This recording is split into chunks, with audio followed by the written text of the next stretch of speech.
Tema de hoje: livres de igrejas controladoras. Eu peço que você deixe sua Bíblia aberta em 2 Coríntios 11, do versículo 2. Daqui a pouco nós vamos ler esse texto, e diversas vezes no meio da mensagem eu quero relembrar esse texto com você, porque ele é a base de toda a mensagem. 2 Coríntios 11, versículo 2. Mas antes, deixa eu começar explicando algo. Por sua própria natureza, a igreja não pode ser controladora. Se é controladora, já se misturou com algum princípio que não é do reino de Deus e perdeu a sua essência de agência proclamadora da graça de Deus. Portanto, ela não pode ser controladora. Então eu estou ministrando essa palavra para dizer mais ou menos assim: que Deus nos livre de ser assim. Que Deus nos livre de ser assim. Por isso que eu preciso ministrar essas coisas aqui para os irmãos.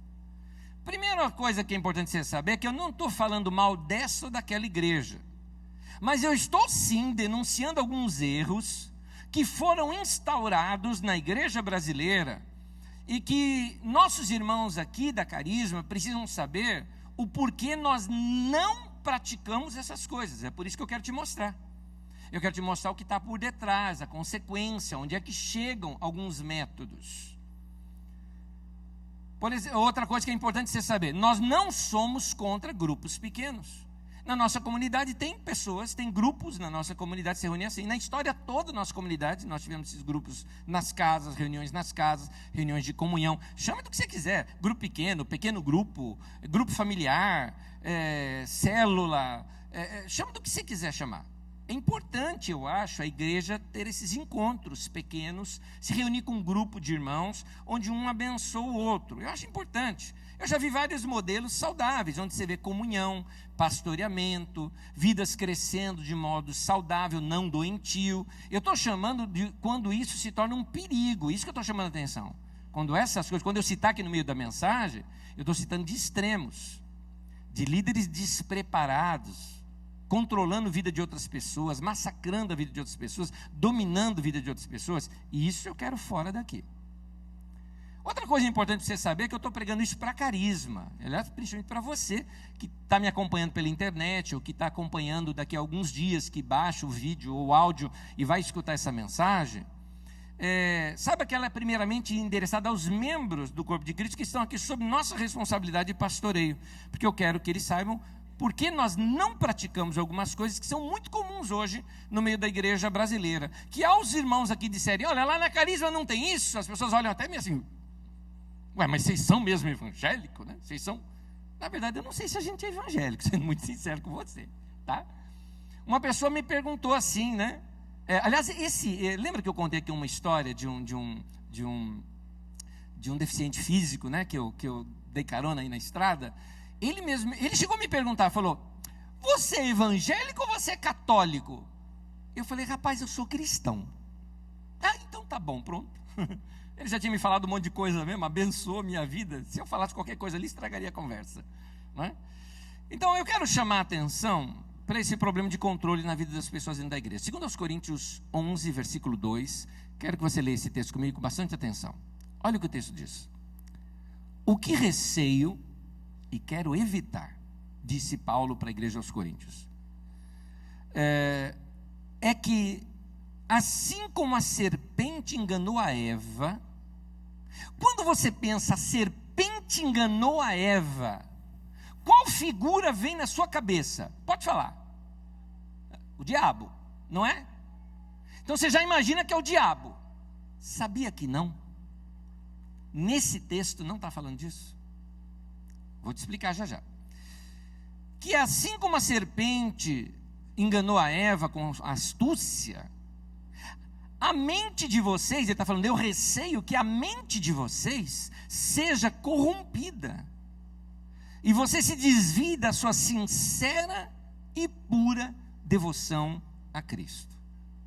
Meu irmão, acredite, pode checar depois, se você quiser, pega em casa, faz uma leitura do texto anterior, do texto posterior a esse versículo. O texto aqui não está falando do diabo, o contexto são de falsos líderes no meio da igreja, que enganam a igreja com a sua astúcia, corrompem a mente das pessoas, ou seja, tiram tira das pessoas a capacidade de julgar, de pensar. Eles dominam, quase que hipnotizam as pessoas para fazer o que eles querem que as pessoas pensam e façam. E leva-os a se desviar da sua sincera e pura devoção a Cristo. E aí as pessoas perdem a sinceridade, perdem a pureza. Por que pureza? O que é quando um produto desse é puro? Olha aqui eu estou tomando água pura. Se você colocar qualquer outra coisa aqui na água, ela já não é mais pura. Então é uma coisa misturada. Mas Anésio, você não vê coisa de Deus em algum desses movimentos? Vejo, mas está misturado. Tem coisa de Deus e tem coisa de marketing de rede no meio. São princípios que não tem nada a ver com a igreja. São coisas misturadas que acabam infiltrando no meio da igreja. E perdem a devoção a Cristo, como diz o texto aqui. Não tem mais aquele coração devoto a Cristo. Tem agora a obediência ao líder, obediência à regra. Por isso a figura, coloca de novo o título da mensagem para mim, por gentileza. Por isso eu usei essa figura. Gente que foi dado corda neles e eles andam certinho, como um grande exército. Esse termo é muito usado, não é? Porque são manipulados. Quais são essas características de uma igreja dominadora? Por que eu estou falando isso? Porque eu não quero isso aqui. É por isso que eu estou falando. Primeira coisa, então, eu quero aqui te alertar de algumas coisas, por isso eu vou te falar assim, cuidado. 3 cuidados aqui que eu vou lançar para você. Primeiro deles, cuidado quando a sua fala é controlada. Cuidado. Grupos assim têm a sua própria linguagem de gueto. Toma cuidado com esses lugares que têm termos próprios, porque isso pode alienar você do mundo, fazendo você viver somente para aquele mundinho da igreja. Não é novidade essa coisa de linguagem própria no meio evangélico, até porque a gente já tem termos até muito bem conhecidos, né, no meio da igreja evangélica. Por exemplo, nós mesmos, por muito tempo, falamos o evangeliquez, não é? A pessoa se convertia, ela tinha que reaprender agora. Bom dia, não é bom dia, é a paz do Senhor, não é? Aí o cara fala, meu, legal, que legal, cara, isso é coisa do mundo, que bênção, não é? Tô fora, não é tô fora, é tá amarrado. E aí, cara? Que aí, cara, é? Como vai, varão?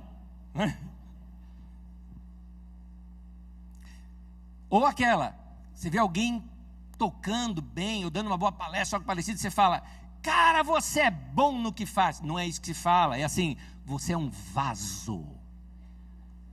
E mulher, como é que fica? É uma vaza, não é? Como é que é o negócio? Mas tudo bem, mas hoje existem termos novos. Linguagem única, que até costuma fascinar os novos participantes, porque imagina, você chega num meio, você precisa aprender a falar a linguagem dali do meio, não é? Há pouco tempo atrás, eu não era nem um pouco do ramo, né? Fui trabalhar junto lá com o Espino, o pessoal da gráfica, depois publicidade e tudo mais, aí eu tinha que começar a falar, eu tinha que saber o que era print, o que era a questão das cores, e tinha todos uns dados e uns detalhes isso aqui é um BOPP e tal. Eu falava, gente, o que é isso? Eles falam grego para mim. Para não me sentir assim, fora da turma, eu tive que aprender os termos dali. Assim você fez na sua empresa e tudo mais. O caso é que algumas igrejas têm também novos termos nesse nosso dicionário da língua evangeliqueza, não é?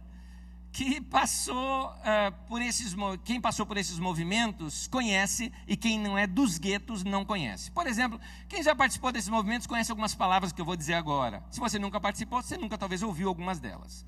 Por exemplo, já até alguns de vocês estão cheios dessas palavras. Ganhar, consolidar, discipular, enviar, almas, células, peniel.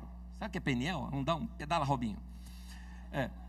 Honra, conquista, ser modelo, unção apostólica, atos proféticos, Israel se fala muito nesses lugares, mãe de multidões, pai de multidões, conquista da nação, mover celular. Meu iPhone ficou ali, eu devia ter trazido ele para mover celular. Riquezas, nobreza, prosperidade, recompensa, multidão, Encontro, reencontro, pós-encontro, pré-encontro, encontro de níveis, confronto.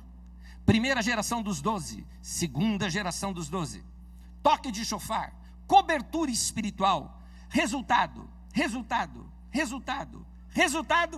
resultado. Esses termos novos são uma forma sutil de controlar.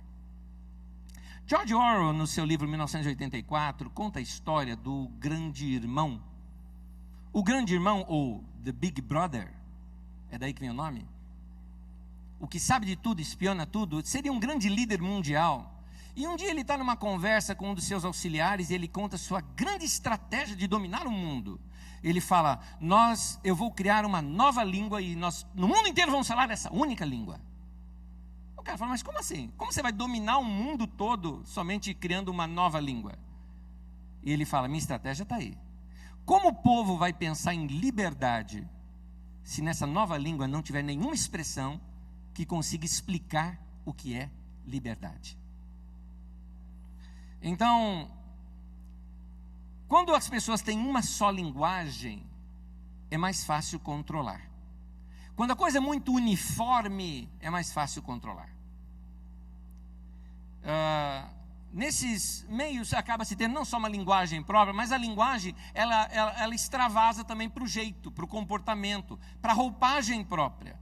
Como se não bastasse a linguagem própria do gueto, também tem essa roupagem própria. E eu confesso, em particular meu, que eu tenho arrepios quando eu vejo assim, povo de igreja reunido e está todo mundo uniformizado.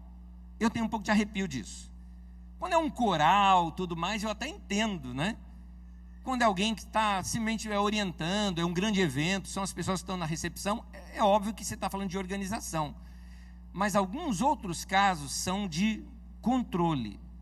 Sem contar quando a indumentária é para separar o povo em níveis. Depende da roupa que ele está usando, você já sabe quem é o cara. Isso não é só com roupa, não. Hoje em dia existe, por exemplo, anel de bispo, anel de apóstolo, bottom sacerdotal. E isso tudo vendido por um valor absurdo. Absurdo. E aí isso traz uma outra coisa, porque já que divide em nível, entenda, se é para destacar o indivíduo, naturalmente ele já está ganhando uma admiração maior do que os outros. Mexe com o ego, puxa a questão da ostentação. Você consegue imaginar Jesus fazendo isso? Eu não consigo. Inclusive, para Jesus ser identificado, ele estava no meio dos discípulos, ia ser preso. Judas fez ali um código, falou, o cara que eu chegar e der um beijo, é ele. Porque imagina assim, chega lá a PE de Jerusalém, vamos prender Jesus. Quem é o Jesus? É aquele lá de sandália. Estava todo mundo de sandália. O barbudo, todo mundo era barbudo. E aí? Como é que é? Quem que é o cara? O cabeludo. Você imagina como que devia ser Pedro? Não é? E aí, precisou essa identificação. Por quê? Porque Jesus se vestia igual a todo mundo. Então, aqui, nesses meios, a ostentação faz parte do show. E muita gente acaba sendo atraída pela própria cobiça. O indivíduo, por exemplo, que nunca se deu bem profissionalmente, aí vem possibilidade de se enriquecer através do ministério. Eu conheço pastores, amigos, gente querida, que procurou esses modelos porque queria uma receita de bolo para dar um novo resultado no seu ministério. Lembre-se, resultado é igual a números. Números, reconhecimento. Reconhecimento, prosperidade. É isso. Então se explora muito esse momento de fraqueza desses novos adeptos. Necessidade de reconhecimento, de ser legitimado, de ter um caminho para a prosperidade financeira, e muita gente se enveredando por isso. E alguns desses encontros, você não pode ir com qualquer roupa não, principalmente se for de pastor. Alguns desses encontros para pastores e líderes de níveis, como se chama, você usa traje de primeira linha. Tem mais. Você tem que se hospedar em hotel de primeira linha, que já quem está organizando o evento já preparou para você. Claro que levando uma boa grana por detrás. E é uma ostentação que chega a ser escandalosa. Você acha que eu estou exagerando? Vai pesquisar. Vai pesquisar, olha na internet. Procura. Você vai ver coisa pior do que o que eu estou falando aqui. A Bíblia, em muitos desses lugares, não é mais estudada como Bíblia. Ela se tornou um manual com textos seletos para apoiar o conceito da tal visão celular. Tudo agora que se fala é da tal visão. Não se fala mais de evangelho, se fala de visão. Aliás, onde é que está na Bíblia essa expressão? Alguém pode me encontrar visão celular na Bíblia? Talvez Evangelho segundo Steve Jobs, né? Talvez tenha. Cuidado com lugares em que se fala demais em submissão. Cuidado. A ênfase na Bíblia, quando ela trata alguma questão de submissão, é o sentido de comunhão. Essa é a ênfase na Bíblia. Quando você lê na Bíblia, diz sujeitai-vos uns aos outros. Então, cuidado com lugares que fala demais em submissão. Em Atos 2,46, diz assim: eles partiam o pão em suas casas e juntos participavam das refeições com alegria e sinceridade de coração. Você nota uma leveza nesse texto? Por que o povo se reunia em casa? Porque foi mandado, e quem não participar das reuniões pequenas não pode fazer nada e está fora da visão. Você vê alguma coisa disso nesse texto? Você não nota uma espontaneidade das pessoas quererem estar juntas, é por isso que eles estavam reunidos? Não era para controlar a pessoa, era algo espontâneo. O que eu vejo na igreja brasileira é que são muitos métodos impostos pela liderança para se ter um maior controle da igreja. E aí, a partir daí, controla tudo, meu querido. Se você caiu nessa rede, você passa a ser controlado. Controla o seu dízimo, se você dá e se você não dá. Porque agora você dá o dízimo ali para o seu líder de célula, que você está ali, o cara cuida só de 10, 12 pessoas ali, então é fácil ele saber. Então, o dízimo vira imposto, né? Vira imposto. Controla a frequência das pessoas, você não pode faltar em nenhuma reunião, que você é cobrado. Se você visitar outra igreja e saberem disso, você vai ver, vai ver. Isso tudo vira uma cadeia de comando com o autodenominado apóstolo no topo da cadeia. E isso dá muito poder para quem está no topo, facilita a manipulação. Nesses lugares se usa muito a palavra honra. Entenda que a palavra honra não foi tirada do contexto bíblico de honra. A Bíblia fala de honrar o líder? Fala. Como fala para honrar pai e mãe. Como é que você honra seu pai e sua mãe? Você sabe. Eu preciso te explicar? Você sabe. Você sabe o que é honrar pai e mãe? Da mesma forma, você tem que honrar seus líderes. Ser grato a Deus por eles. Eu falo com tanta honra dos meus pastores, das pessoas que pastorearam minha vida, das pessoas que me abençoaram. Falo com honra, falo com carinho. Isso é honrar. Isso é honrar. Agora, em nenhum lugar está dizendo que honrar é ficar dando dinheiro para o indivíduo. Honra para eles tem a ver com dinheiro, com glamour. Temos que honrar nosso pastor, né? Temos que honrar o nosso bispo, o nosso apóstolo. Nós temos que honrar. E aí inventaram um imposto novo, criaram um negócio fora do contexto lá do Velho Testamento, chamado primícia. Então, além de você dar seu dízimo, além de você dar oferta, além de você participar de algumas campanhas, você tem que dar também as primícias. Sabe o que é primícia? É um dinheiro que vai diretamente para o bolso do líder. Não passa nem na sacolinha, você vai lá no bolso, pensa, porque você vai honrar o cara. Receita Federal, vai atrás disso, por favor. Porque é dinheiro não contabilizado.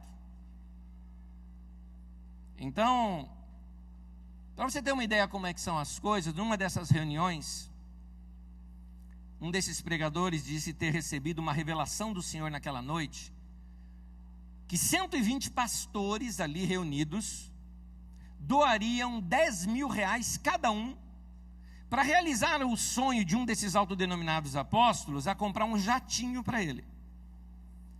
Agora esses pastores, veja bem, suponhamos que eu estivesse lá e fosse um desses. Eu já tenho que sacar o checão e dar. Já dei. Agora, da onde que vai vir esse dinheiro meu? Meu caro, eu cuido de 12. 10 deles dando 1.000, já me cobriu minha conta. Se os 12 der 1.000, eu ainda lucro com 2. E você que era lá ligado comigo, era 1.000zinho só para você. Ah, você cuida de 12, 100zinho de cada um, ó, dá certinho. E aí vai. É assim. É como nessas cadeias de marketing de rede, quem sofre é quem está lá embaixo. Os lá em cima é tudo diamante, isso e aquilo e tal. Você ouve aquelas palestras fascinantes, eu vou ficar rico. Vai nada, meu querido, vai nada. Você valela. Me parece que na Bíblia, em Atos, a coisa era diferente disso. Pelo menos eu nunca li nada na Bíblia dessa maneira. Um outro problema é o mau uso da palavra discípulo. Mau uso. No Novo Testamento, discípulo é um discípulo de Jesus. Ponto. Tem mais nada. Portanto, discípulo no Novo Testamento é sinônimo de seguidor de Jesus. Você é um discípulo de Jesus. Não é meu. Você é um discípulo de Jesus. Fora dos evangelhos onde fala no Novo Testamento sobre discípulo, talvez muitas pessoas nunca nem pesquisaram isso, mas sabia que só aparece mais 3 vezes ali? Essas 3 vezes só que chama discípulo é no livro de Atos dos Apóstolos. E eu queria ler os textos aqui com você, só para você ter uma ideia o que a Bíblia chama de discípulo. Vamos lá. Atos 9, versículo 10. Em Damasco havia um discípulo chamado Ananias. Aqui está falando que ele era discípulo de alguém, alguma coisa? Não está na cara que está dizendo que era um seguidor de Jesus no texto? Ó, lá em Damasco tem um discípulo chamado Ananias. O que está dizendo? Tem um discípulo de Jesus, tem um cara que segue a Jesus, não é? Atos 9, 26. Quando Paulo chegou a Jerusalém, aqui é Paulo, tá? Tentou reunir-se aos discípulos, mas todos estavam com medo dele, não acreditando que fosse realmente um discípulo. De novo está falando que seguidor de Jesus. Atos 16, 1. Chegou a Derbe e depois a Listra, onde vivia um discípulo chamado Timóteo. Eles eram discípulos de Jesus, queridos. Então a expressão meu discípulo, ela é forjada fora da Bíblia. Não tem na Bíblia. Porque se usa muito. Esses aqui são os meus discípulos. Eu acho de uma soberba, de um orgulho. Porque que somos nós pastores? Lembra que eu falo que é pastor? Pastor não é dono do rebanho, ele é contratado pelo dono do rebanho para cuidar do rebanho para o dono, não é? Não pode ter um caso de amor com as ovelhas, entendeu? Não pode pegar as ovelhas para si e roubar do dono, não pode. Nós somos empregados, entendeu? É isso que nós somos. Então os discípulos são de Jesus, não são nossos. Ainda por cima, acaba criando nesses meios uma ideia de aliança incondicional do discípulo com o discipulador. Você faz uma aliança. E o que você disser, eu vou fazer. Você viu que já tirou o Espírito Santo da jogada, né? Isso é um perigo. Porque agora esse discipulador passa a fazer o papel de Espírito Santo na vida do irmão. Aí é uma invasão na vida dos discípulos imensa. Não deixa que as pessoas tomem suas próprias decisões. Chega ao ponto até de interferir no casamento, dizendo quantas vezes o indivíduo tem que ter relação sexual com a esposa, ou a esposa com o marido. Chega nesse ponto. Também invade a vida financeira das pessoas, determinando o que a pessoa pode ou não pode fazer com o dinheiro que é deles. Gente, isso não é cristianismo. Jesus não ensinou isso. Isso é uma aberração de controle humano com a desculpa travestido de ser uma obra de Deus. Não é de Deus um negócio desse. Isso é humano, humano e humano. E se está certo a minha ideia do que é a besta do Apocalipse, que é 666, está dizendo exatamente isso. É humano, humano, humano. Ou seja, é uma besteira. É monstruoso um negócio desse. É um monstro isso, porque detona a vida de pessoas, controla a vida das pessoas. As pessoas, na sua sinceridade e humildade, acham que está servindo a Deus, e Deus até aceita, porque Deus vê o coração daquelas pessoas. Quando eu vejo na televisão esse senhorzinho humilde, sem dinheiro, indo lá, tendo que comprar um lencinho, paga caro naquele lenço, só para passar no suor lá do apóstolo, para depois levar para casa e ser curado da diarreia. Você já viu isso? Né? Comprar travesseiro ungido para você. Para, isso é controle, é humano, não tem nada de Deus nisso. Tem nada de Deus nisso. Mas não acontece milagre? Acontece, porque Deus honra a fé daquele povo simples. Porque Deus é assim. Aliás, esse controle, se com um casado, já na sua vida adulta, que tem família própria e tal, já existe esse abuso, tadinho de vocês que são solteiros. Tem um negócio novo agora chamado corte, cortejar. Não pode mais namorar, agora é corte. Aliás, que nominho feio, né? Cá entre nós. Não pode pegar na mão, tem que pedir permissão para o líder, algumas vezes até vai contra a decisão da própria família. E se namorar a moça de outra igreja, está em pecado, que é julgo desigual. Então é um controle. Agora, é interessante que a maioria desse pessoal que está hoje impondo isso sobre os outros, não namoraram desse jeito, não. Isso me faz lembrar uma vez que eu estava numa reunião de pastores, e um pastor já idoso, tudo mais, com todo respeito a ele que eu tenho, mas eu não podia concordar com o que ele estava falando. O cara veio defender que relação sexual no casamento é só para procriação. Se não for para procriação, é pecado. Gente, eu estava há 1 mês do meu casamento. Você imagina como é que eu me comportei, né? Cheguei para ele, para você que já está mais idoso, é fácil falar um negócio desse. Né? Já curtiu tua mulher, já tudo bem, né? E agora não vai mais fazer filho, aí você pode, né? Mas agora imagina eu, filho de baiano, sangue quente, guardei minha virgindade para o casamento. Você imagina a expectativa que eu estou, indivíduo? Você vem me falar, para, não dá.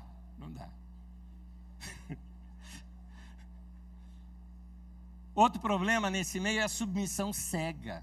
Aprende-se muito essa submissão cega. Não se questiona as colocações do desafio do líder, que o líder impõe, porque senão você é rebelde, você é um bode. Não pode contrariar o líder, porque ele é o homem de Deus. Se ele está falando, ele é voz de Deus. E assim, aceitando tudo, você vai emburrecendo espiritualmente. Porque nesses lugares, como eu disse aqui no domingo passado, com a música de João Alexandre, é proibido pensar. Quando você chega, no começo, o tratamento é muito bom mesmo, maravilhoso, muito bom. Vocês são príncipes e princesas do Senhor. Esse termo se usa muito lá, né? Você é uma princesa do Senhor, você é um príncipe do Senhor. Mas basta você entrar para dentro da engrenagem, não dar o resultado, não conseguir ganhar a pessoa, não formar seus 12, que você vai ver o que vão te chamar. Aí o príncipe vira sapo. O problema é que desvalorizam o ser humano quando ele não corresponde ao que se tem em mente para ele. Isso é controle. Eu li uma dissertação sobre alguns ditadores da história, e aquele sociólogo disse o seguinte: o primeiro princípio para controlar povos ou pessoas é não permitir que eles saibam que estão sendo controlados. Ora, para não permitir que saibam, você tem que isolá-los. Por isso, essas pessoas não podem ler qualquer livro, só pode ler os livros que são recomendados por eles. Não pode ir para outra igreja, não pode ouvir outros pregadores. E tem mais, sobrecarregam essas pessoas com tanta coisa para fazer durante a semana. Você se enfia tanto na igreja, de segunda a domingo, que você não tem tempo para estudar, para refletir, para questionar, para pensar. Você não tem tempo para isso. Até porque você não vê mais defeito. Você já está lá dentro o tempo todo. Vou falar uma frase para vocês de um homem, já eu digo quem é. Ele disse assim: eu sempre achei mais fácil convencer uma grande massa do que uma só pessoa. Quem disse isso foi Benito Mussolini, criador do fascismo. Os líderes acabam pensando pelas pessoas, e não é dado para a pessoa o direito e a liberdade de pensar e de ser diferente dos seus líderes. Me questiono às vezes por que algumas pessoas se deixam ser controladas assim. As explicações, talvez quem possa dar melhor do que eu, são os psicólogos. As que eu consegui encontrar é essa carência de uma figura forte. Querem um líder super-herói. São carentes, precisa de um líder infalível, poderoso. E aí o cara tem que ser muito bem sucedido. E aí, se você é líder no movimento, você tem que parecer assim, porque senão ninguém vai te ouvir. Por isso, nesses movimentos, o líder, ele tem que aparentar ser bem-sucedido, entendeu? Cara bem-sucedido não chega de sandália, falando, e aí, beleza? Não chega assim, né? Ele tem que ter uma postura própria, uma roupa própria, né? A marca demais, isso conta muito. Postura, distância, porque, afinal de contas, é difícil você chegar perto de uma pessoa bem-sucedida, né? Então, e tem também aquele outro lado da figura paterna. Na cabeça de muita gente, pai manda, pai bate, de pai se apanha, pai usa o chicote. Já ouviu essa expressão? Aliás, você quer me deixar assim chateado, me chateia, é quando às vezes eu trago uma palavra de orientação, de esclarecimento, e a pessoa vem para mim e falou, hoje a palavra foi um chicote na gente, hein? Você bateu na gente com a palavra. Que bateu, meu irmão? Para. Eu lá sou espancador de criança. É tanta punição, é tanto sacrifício, é tanta submissão, que às vezes fica óbvio que algumas pessoas se adaptam a esse modelo porque gostam de sofrer, meu Deus do céu, não é possível. Outro cuidado, não confunda unidade com uniformidade, são duas coisas diferentes. Unidade é a gente estar junto na diversidade, é a liberdade de pensar diferente, mas estar junto por causa do amor, isso é unidade. Vou repetir para os irmãos, publicamente gravado, coisas que vocês já ouviram de nós aqui diversas vezes. Na nossa reunião de membros deixamos isso muito claro para vocês. Aqui você tem direito de pensar diferente da gente. Tem a liberdade. O que você não tem direito de não me amar, meu filho, você vai ter que me aguentar. É igual o Zagallo, você vai ter que me engolir. Porque é irmão, cara. Nós não vamos deixar de ser irmão. Então a gente tem que ter unidade na diversidade. Agora, Deus é o autor da diversidade. Deus fez as coisas assim. Agora, quando alguém quer tornar tudo igualzinho, um montão de soldadinho de chumbo, falando em formar um exército, mesmas palavras, mesmo jeito, mesmo comportamento, cuidado. O ponto é, quando alguém quer tornar isso tudo igualzinho, é perigo, né? Então, queridos, nós não podemos tentar forçar ninguém a se encaixar num padrão pré-estabelecido. Então, aqui que vem a frase, não confunda um método com a ordem de Jesus para fazermos discípulos. Não confunda. Não, mas Jesus não mandou fazer discípulo? Mandou. Então é o que nós estamos fazendo. Eu cuido de 12, aqueles cuidam de 12, e ele está debaixo do meu governo, debaixo da minha orientação. Pera. É aí que está o erro, aí já é o método. Vamos examinar o texto que Jesus fala isso. Mateus 28, 19 e 20, olha o que diz o texto. Portanto, vão e façam discípulos de todas as nações, batizando-os em nome do Pai, do Filho e do Espírito Santo, ensinando-os a obedecer tudo o que, quem? Eu quem? Jesus, lhes ordenei. E qual é o mandamento de Jesus? Ame o próximo. Como eu vos amei, né? Ame o próximo como a si mesmo, é do Velho Testamento. Ame uns aos outros como eu vos amei, é o mandamento de Jesus. E eu estarei sempre com vocês até o final dos tempos. Então, umas perguntas aqui para o texto. Fazer discípulo de todas as nações. Fazer discípulo para quem? Para Jesus. Batizando, que é isso? Colocando essa pessoa, batismo é um sepultamento. Sepultando, colocando, enxertando essa pessoa para dentro da Trindade. Levando essa pessoa a ter um relacionamento íntimo com Deus, não é com você. Obedecer o que Jesus ordenou.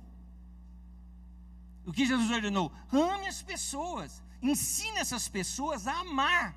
É isso que o texto está dizendo. Não está dizendo para ensinar essas pessoas a obedecer uma visão, um método. Para. Aliás, eu tenho outra alergia minha, essa palavra visão.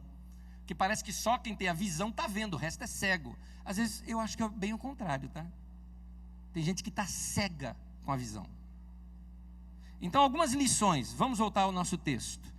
2 Coríntios 11, 2. O que eu receio, e eu quero evitar, e essa é a razão dessa ministração para os irmãos, é que assim como a serpente enganou a Eva com astúcia, que a mente de vocês seja corrompida e se desvie da sua sincera e pura devoção a Cristo. 3 princípios rápidos que eu quero falar com vocês aqui.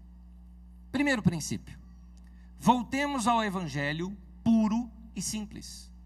Aquele texto fala da sua sincera e pura devoção a Cristo. Numa outra versão diz da sua simplicidade. devidas a Cristo. Então voltemos ao evangelho simples, o evangelho puro.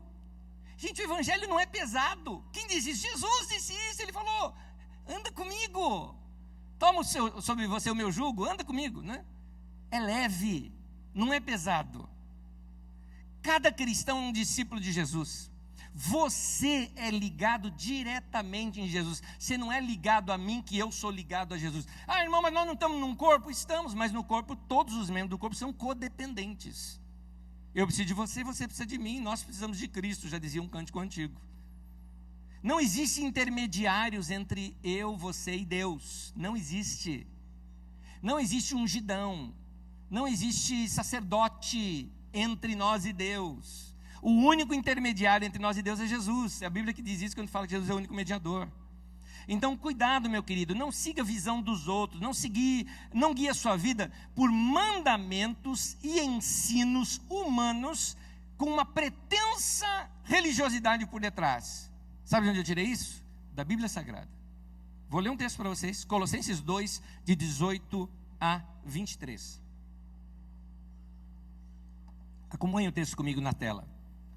Não permitam que ninguém tenha prazer numa falsa humildade e na adoração de anjos os impeça de alcançar o prêmio. Tal pessoa conta detalhadamente suas visões e sua mente carnal a torna orgulhosa. Trata-se de alguém que não está unido à cabeça. É interessante. Paulo está dizendo então que gente que é muito orgulhosa, gente que manda muito nos outros, quer controlar os outros, ele está dizendo não está unido ao cabeça. Por quê? Porque o cabeça, que é Cristo, é simples, é humilde, é servo de todo mundo. É por aí. A partir do qual todo o corpo é sustentado e unido por seus ligamentos e juntas, efetua o seu crescimento dado por Deus. Já que vocês morreram com Cristo para os princípios elementares desse mundo, olha a pergunta de Paulo. Por quê? Como se ainda pertencesse a ele, vocês se submetem a regras do tipo: não manuseie, não prove, não toque. Todas essas coisas, diz Paulo, estão destinadas a perecer pelo uso, pois se baseiam em mandamentos e ensinos humanos. Essas regras têm, de fato, a aparência de sabedoria com sua pretensa religiosidade, mas é falsa humildade. E essa severidade contra o corpo, mas não tem valor algum para refrear os impulsos da carne. Então, queridos, voltemos ao evangelho puro e simples, simplicidade, sem invenções. Por favor. Segundo, não perca a sua família por causa da igreja. Posso pedir para você repetir isso comigo, só para você memorizar bem? Vamos falar juntos? Não perca a sua família por causa da igreja. Sua família está acima da obra. Mas, Anésio, Jesus não fala que quem não abandonar pai e mãe por amor de mim não é digno de mim? Meu irmão, o texto até tem outra explicação, mas eu vou me deter nessa afirmação do texto. Jesus disse por amor a quem? Por amor a ele. Não por amor à visão, não por amor a um apóstolo, a um pastor, ou não por amor à igreja. O que eu quero dizer? A instituição igreja e Jesus são duas coisas diferentes. Não confunda Jesus com a instituição igreja. São duas coisas diferentes. Então muita gente fala: não, Anésio, mas assim, eu tenho que pregar o evangelho. Jesus mandou ganhar almas. Minha família não quer vir comigo, então eu abandono minha família e vou pregar o evangelho. Eu vou ganhar alma. Eu te respondo com uma palavra de Jesus.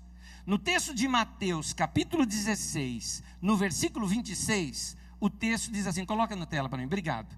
Pois que adiantará o homem ganhar o mundo inteiro e perder a sua alma? Para Jesus, meu querido, perder a alma tem um sentido muito mais amplo do que morrer para o inferno, tá? Não é isso que ele está falando. É possível você ser um pastor, um evangelista, um grande líder no meio da igreja, não é? Ganhar o mundo inteiro e acabar perdendo os afetos do cônjuge, os sentimentos dos filhos, dos amigos, a autoestima. Você perder o sorriso, você perder a sua capacidade de amar. Você perder a capacidade de cantar canções de niná, pronto, você perdeu a alma. Você perdeu a alma, você se embruteceu. Você se desviou do puro e simples evangelho de Jesus. Você perdeu a vida. Você perdeu a vida. Eu quero dar alguns conselhos para quem aqui já estragou a família por causa da igreja. Se a sua família é vítima de um desses movimentos, se você perdeu sua esposa, parentes, amigos, eu aconselho que você corra atrás dessas pessoas, seja humilde em lhes pedir perdão e diga assim, ó, olhando nos olhos, eu errei, ponto. Não fica com preocupação assim, não, eu quero que eles voltem para a igreja. Não, mostra para eles que a igreja é instituição e Deus são duas coisas diferentes. Mostra aos seus queridos que eles são mais importantes do que a igreja instituição, do que programações, horários de culto, não é? Conferência, regras. A gente tem que repensar o nosso ativismo. Até eu estou repensando o meu, estou tão corrido esses dias, me senti tão longe da minha família esses dias por causa de correria, que eu já falei, não está certo. Eu só estou falando de dias, hein? Estou falando de quinta-feira para cá. Porque passeamos juntos segunda, passeamos na quarta, mas de quinta para cá já senti falta. Então repensa o seu ativismo, se você é muito ativista.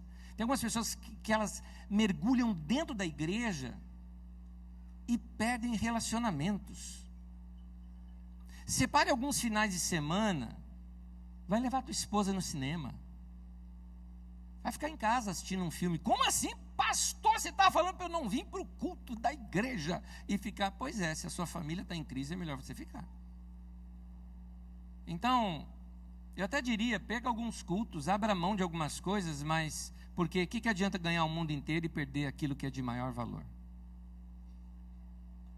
Nesse ponto, fica para nós aqui um texto que se fala do cuidado dos idosos, mas que eu acho que posso aplicar aqui em qualquer área da família. Olha o que diz 1 Timóteo 5,8.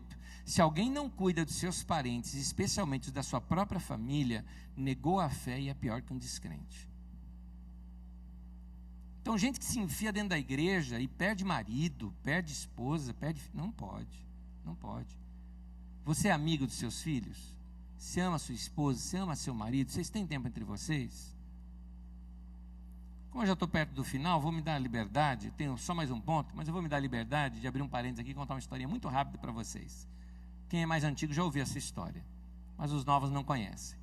Isso aconteceu, na verdade, no Chile, de um pastor amigo nosso, que contou o seguinte. Ele falou que lá, então, ele estava com muita coisa, muita atividade dentro da igreja, e tinha uma irmã que não faltava em nenhuma, estava em todos. Uma irmã muito legal, muito ativa na igreja, mas o marido dela detestava a igreja, não queria saber de igreja. Um dia ela procurou o pastor e falou, pastor, e aí? Meu marido não gosta da igreja, o que eu faço? Eu estou aqui, sou tão dedicada, tá, mas meu marido não gosta, o que eu faço? Aí ele falou o seguinte, irmã, faz o seguinte, deixa eu entender. Você está aqui agora, começando comigo, plena semana, à noite. Teu marido jantou hoje? Ah, jantou, pastor, jantou. Você jantou com ele? Não, eu vim para a igreja, mas eu deixei a comidinha prontinha, estava lá prontinha para ele, bonitinha. E ele chega do trabalho, ele arruma a comidinha dele e come. Ele falou, então faz o seguinte, amanhã tem conferência aqui de novo. Você vai fazer o seguinte, você vai arrumar sua comidinha, vai arrumar tudo para o teu marido, e a hora que ele chegar, você vai esperar ele chegar. E janta com ele. E fica com ele. E não vem para cá se não for sem ele. Se não for com ele. Se for sem ele, fica em casa. Tá bom. Seguiu. Muito bem. Maridão chegou do trabalho. Jeitão sisudão de ser, né? Aquele cara sisudão e tal. Chegou do trabalho, veio a esposa toda bonitinha, arrumadinha, mesinha pronta, com 2 pratos. Ele olhou assim, ué, vai jantar comigo hoje? Falou, vou, quero jantar com você. Ah, tá bom. Sentou, comeu. Você não vai na igreja hoje, não? Falou, não, hoje eu quero ficar com você aqui.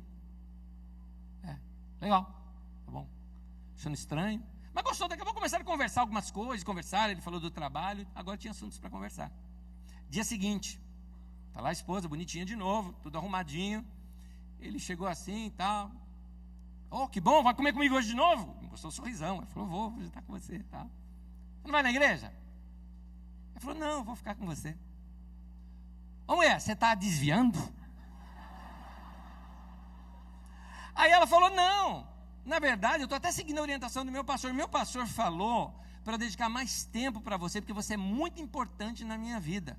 Ele falou isso? Falou. Eu gostei. Acabou de jantar rapidinho, foi lá, tomou um banho e falou, vamos lá para a igreja que eu quero conhecer esse pastor.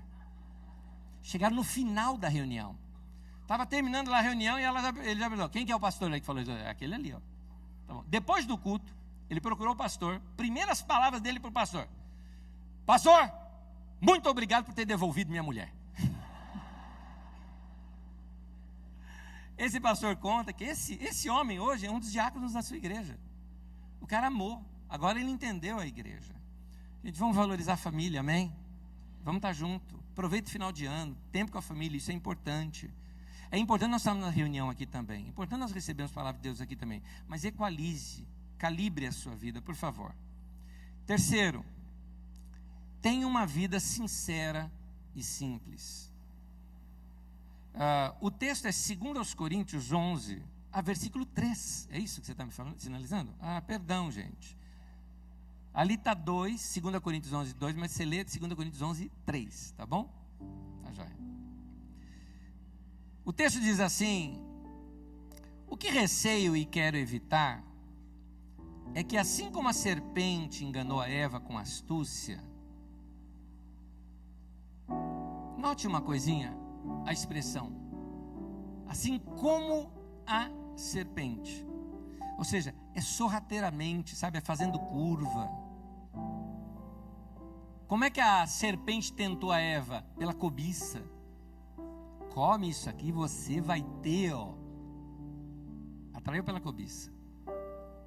Paulo está dizendo que é esse o método de desviar você. Diz lá a continuação do texto: que a mente de vocês seja corrompida. O que é isso, uma mente corrompida? Você não pensa mais, você só obedece, você não questiona, não checa a escritura e também não segue aquela orientação que o Espírito Santo te dá quando você sente paz. E aí o texto continua: e que você se desvie da sua sincera e pura devoção a Cristo. Você perde a sua sinceridade. Para terminar, eu queria te aconselhar o seguinte, meu irmão: nunca minta para você mesmo, por favor. Não se engane. Seja honesto com você mesmo.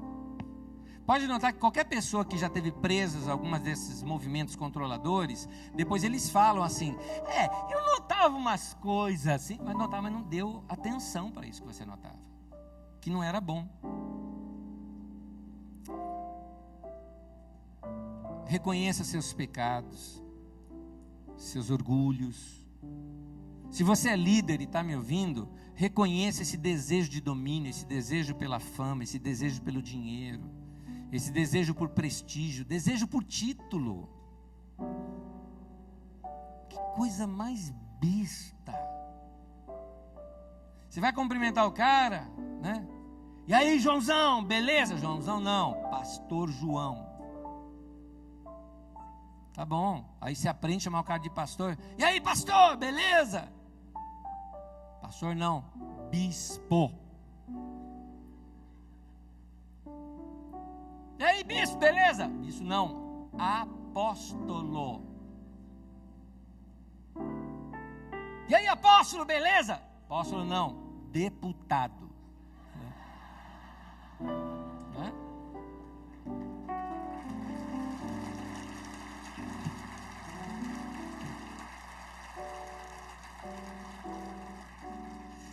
Cargos e reconhecimento humano. Você que já trabalhou em empresa cheia disso, não dá nojo? Agora a gente vai ver isso dentro da igreja. Igualzinho Jesus ensinou, né? Jesus fala assim, ó: no mundo vocês têm pessoas que dominam sobre eles, uns dominam sobre os outros. Entre vós não será assim. Quem quiser ser o primeiro, seja o servo de todos. Desejo por bajulação, desejo por privilégio. Meu irmão, se você está tentado a isso, foge disso. Volte à simplicidade e à pureza devidas a Cristo. Volte ao evangelho puro e simples. Meu conselho para terminar: siga o seu mestre. Você é discípulo de alguém que andava de sandália, que amava os pobres e que fugia de holofote. A hora que inclusive quiseram tornar ele um grande político, um grande rei, ele fugiu e caiu fora. Segue, seja simples também e obedeça o seu mandamento. Qual é? Ame as pessoas como ele também amou. Amém?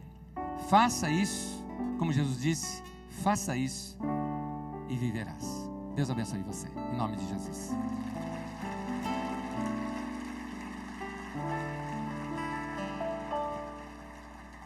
Terminando, vamos ficar em pé, nós vamos orar nesse momento juntos, vamos só dar as mãos.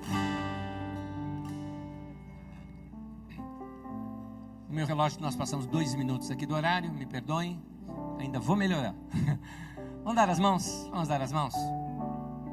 Senhor, guarda o nosso coração, Senhor. Não permita que a concupiscência dos olhos, a soberba da vida, não permita que o amor ao dinheiro venha gerar tantos males na nossa vida. Não permita que nada disso seja instaurado no nosso coração, gerando tantos males na nossa vida. Torna o nosso coração simples. Que os meus irmãos que têm uma boa condição financeira, que sejam simples no coração, sejam generosos. Que meus irmãos que não têm uma boa condição financeira, que não cobicem as dos ricos, mas que sejam simples e felizes, do jeito que são. Que nós aprendamos a te servir de todo o coração, te amar de todo o coração e te servir com simplicidade para o resto da nossa vida. Não permita, ó Deus, que o nosso coração se desvie da simplicidade e pureza devida a Cristo, nem que o nosso entendimento seja corrompido pela astúcia de pessoas que nos induzem ao erro. Senhor, torna-nos cada vez mais discípulos fiéis ao Senhor, que sigamos ao Senhor de todo o nosso coração, e que as pessoas ao andarem conosco possam perceber e ver Jesus em nós, sem dizer uma só palavra. Nos ensine a ser luz no mundo. Em nome de Jesus, nós te pedimos isso. Amém, amém, amém. Domingo que vem estamos aí de novo. Deus abençoe você. Bênção na tua vida, na tua casa. Vai viver a tua vida. Deus abençoe.